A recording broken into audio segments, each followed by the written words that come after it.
Tere, kallid entrumlased! Meie oleme tervislikud noored ja meie meeskonnaliikmed on Kadri Koor, Gerda Raja, Triinu Ruuspõld, Henri Holtsmeier.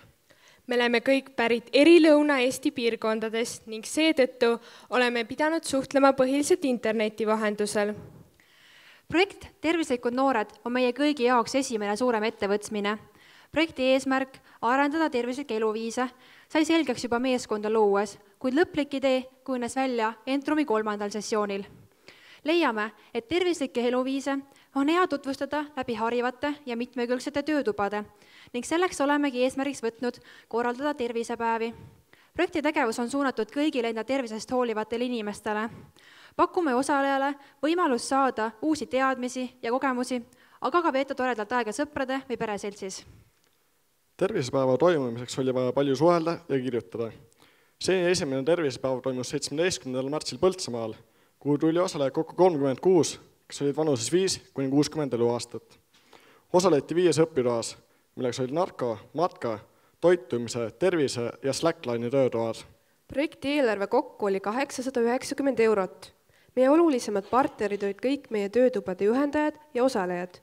Tänu slaidil olevatele sponsoritele saime tervisepäeval osalejad ja juhendajad meeles pidada ning nad andsid meile ka tasuta ruumide kasutamise võimaluse. Tagasiside lehtedelt saime teada, et osalejaid said uusi teadmisi ja kogemusi, aga ka veeta toredalt aega. Saadi motivatsiooni ja inspiratsiooni ning julgust proovida uusi tegevusi.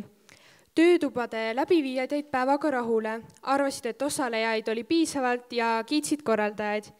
Meil mõlgub mõttes korraldada suvel järgmine tervisepäev, mille puhul arvestaksime saadud tagasisidet ja uusi teadmisi.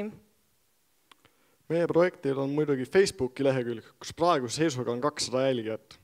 Samuti peame oma tegemiste ja huvitavate teadmiste kohta blogi. Meist on ilmunud 2 postitust Eesti noorte kultuuriajakirjas ning 1 ajalehes Voorema.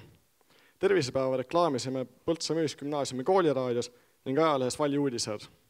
Nüüd, kus oleme korraldanud juba 1 tervisepäeva, teame rohkem, millele tähelepanu pöörata ning kuidas ja kui varakult hakata otsima sponsoreid. Oskame mõelda ette ka väikestele pisiasjadele, ajakasutusele ning arvestada kõikide osalejate vajadustega. Päeva läbiviimise ja osalejate tagasiside kaudu saime teada, kuidas lähendada erinevatele vanusegruppidele ja millistest töötubadest soovivad nad osa võtta. Saime kinnitust, et inimesed igas vanuses on huvitatud proovima uusi asju ja tegevusi. Tervislikud noored meeskond on õnnelik, et me õppisime, kuidas see ja ka iga järgnev projekt edukalt ellu viia. Täname teid kuulamast!